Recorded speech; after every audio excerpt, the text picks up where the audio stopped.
Hello दोस्त, आपका अपने YouTube channel special education by PSK में स्वागत है। आज हम लोग एडिप एडीआईपी योजना के बारे में जानकारी प्राप्त करेंगे कि यह योजना क्या है, इसका क्या उद्देश्य है। इस योजना के तहत सहायक उपकरण प्राप्त करने के लिए क्या पात्रता होनी चाहिए, आदि बातों पर हम लोग चर्चा करेंगे, जानकारी प्राप्त करेंगे।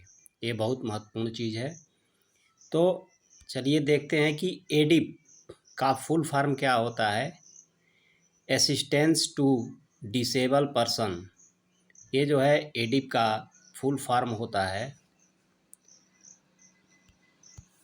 और परचेज फिटिंग ऑफ एड्स अपेलियंस का अर्थ है दिव्यांग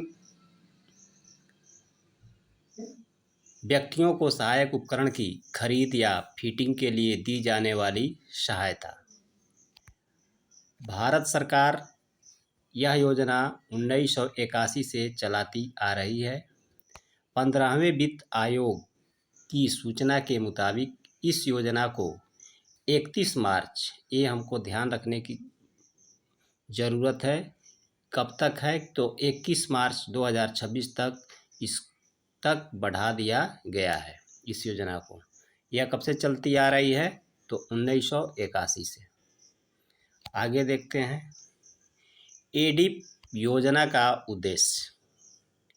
एडिप योजना का उद्देश्य क्या है तो भारत सरकार की इस योजना का मुख्य उद्देश्य सरकारी और गैर सरकारी संगठनों को अनुदान के रूप में मदद मुहैया कराना, जिससे वे ऐसे विकलांग व्यक्तियों की मदद कर सकें जिनके सहायक उपकरणों जैसे कि Baisakhi, walker, tricycle, electric tricycle, wheelchair, कृत्रिम अंग, कैलिपर्स, रोलेटर, सेंसर युक्त स्मार्ट छड़ी, कान के लिए सुनने की मशीन आदि की आवश्यकता हो। यह अनुदान विकलांग व्यक्ति के लिए टिकाऊ और वैज्ञानिक तरीके से बनाए गए आधुनिक उपकरण की खरीद के लिए दिया जाता है। यही इसका उद्देश्य है एडिप योजना का। एडिप योजना के तहत अनुदान प्राप्त करने वाली गतिविधियाँ कौन कौन सी गतिविधियाँ हैं तो इस योजना के लिए उपयुक्त सभी संस्थाएं, राष्ट्रीय संस्थान, समग्र क्षेत्रीय केंद्र, एलिम्को, राज्य विकलांग विकास निगम, जिला विकलांगता पुनर्वास केंद्र, गैर सरकारी संगठन और अन्य स्थानीय निकाय प्राप्त अनुदान को अलग अलग गतिविधियों के लिए इस्तेमाल कर सकती है। इन गतिविधियों को मोटे तौर पर 3 हिस्सों में बांटा जाता है। 3 हिस्सों में बांटा जाता है। चलिए आगे देखते हैं। पहला जो है आपका है एसएसए कैंप। इसमें सर्व शिक्षा अभियान एसएसए के तहत पढ़ाई कर रहे 14 वर्ष के से कम उम्र के बच्चों को उनकी ज़रूरत के हिसाब से सहायक उपकरण प्रदान किए जाते हैं। ऐसे स्कूली बच्चों को सहायक उपकरण देने के लिए इस योजना के अंतर्गत अनुदान प्राप्त किया जा सकता है। अब दूसरा क्या है देखते हैं। दूसरा है कैंप गतिविधियाँ। तो कोई भी योग्य संस्था, कैंप जो है कोई भी योग्य संस्था ज़रूरतमंद विकलांगजन को सहायक उपकरण बांटने के लिए कैंप या शिविर लगा सकती है। इसमें कोई रोक टोक नहीं है, कोई भी योग्य संस्था हो लगा सकती है। ऐसी कैंप गतिविधियों के लिए इस योजना के अंतर्गत अनुदान मिल सकता है। आगे देखते हैं तीसरा इसका क्या है। तीसरा है मुख्यालय गतिविधियाँ। मुख्यालय गतिविधियाँ में इनमें संस्था में मदद मांगने आए ज़रूरतमंद व्यक्तियों को दी गई सहायता शामिल है। उपयुक्त संस्थाओं को विकलांग व्यक्तियों की करेक्टिव सर्जरी या इससे जुड़ी ओपीडी गतिविधियों के लिए भी इस योजना के तहत अनुदान मिल सकता है। आगे देखते हैं कि एडीप योजना के तहत लाभ लेने के लिए अभ्यर्थियों की पात्रता क्या होनी चाहिए। तो इसमें पहला है कि आवेदक के पास बेंचमार्क विकलांगता को प्रमाणित करता विकलांगता प्रमाण पत्र होना चाहिए। यानी बेंचमार्क का मतलब हो गया कि वैसा प्रमाण पत्र जिसमें 40% कम से कम 40% विकलांगता को दर्शाया गया। यूडीआईडी कार्ड होना भी पर्याप्त है। यूडीआईडी कार्ड भी उसका बना हुआ है तो वो भी पर्याप्त है। दूसरा क्या है कि 100% अनुदान के लिए सभी स्रोतों से आने वाली मासिक आय 15,000 रुपये से अधिक नहीं होनी चाहिए। दूसरी पात्रता है।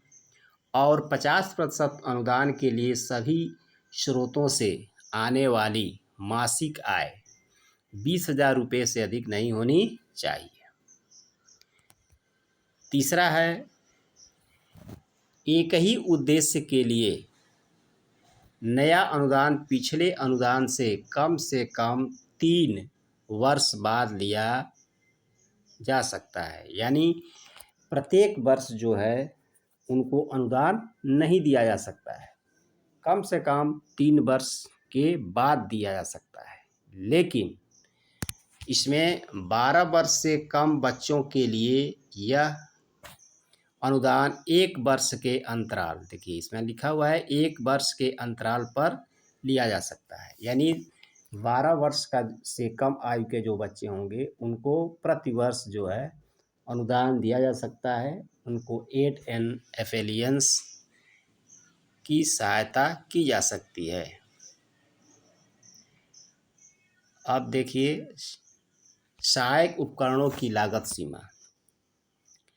सहायक उपकरणों की लागत सीमा पहला है कि इस योजना के अंतर्गत दिए जाने वाले सहायक उपकरण 10,000 रुपये से अधिक के नहीं हो सकते। मतलब कि जो भी सहायक उपकरण दिया जाएगा वो 10,000 रुपये से अधिक का नहीं होगा। दूसरा है कि यदि आवेदक 9वीं कक्षा में यानी सेकेंडरी क्लास में से ऊपर का विद्यार्थी है तो सहायक उपकरण की कीमत ऊपरी सीमा यानी 12,000 रुपये है। अगर वह जो है 9 से ऊपर का बच्चा है तो उसको 12,000 रुपये तक का सहायक उपकरण दिया जा सकता है। तीसरा आपका है कि यदि बहुविकलांगता के कारण किसी आवेदक को एक से अधिक सहायक उपकरण की आवश्यकता हो तो हर उपकरण के लिए ऊपरी सीमा अलग अलग ली जाएगी। जैसे बहुविकलांग अगर व्यक्ति है उसको हियरिंग एड की भी ज़रूरत है और ट्राईसाइकिल की भी ज़रूरत है, इस तरह का है तो दोनों में जो है ऊपरी सीमा अलग अलग ली जाएगी। ये है। अब एडीप योजना के तहत विकलांगता की कौन कौन सी श्रेणी मान्य है, कौन कौन सी श्रेणी आती है, इसको हम लोग देख रहे हैं। तो पहला इसमें है दृष्टि विकलांगता, दूसरा है कुष्ठ रोगी, तीसरा है बौद्धिक विकलांगता और विकासात्मक विकलांगता, चौथा है श्रवण विकलांगता और पांचवा है चलन संबंधी विकलांगता। ये जो है 5 जो है श्रेणियां एडीप योजना के तहत मान्य है। धन्यवाद दोस्तों। अगर वीडियो अच्छी लगी तो लाइक एंड शेयर करें और कमेंट भी करें।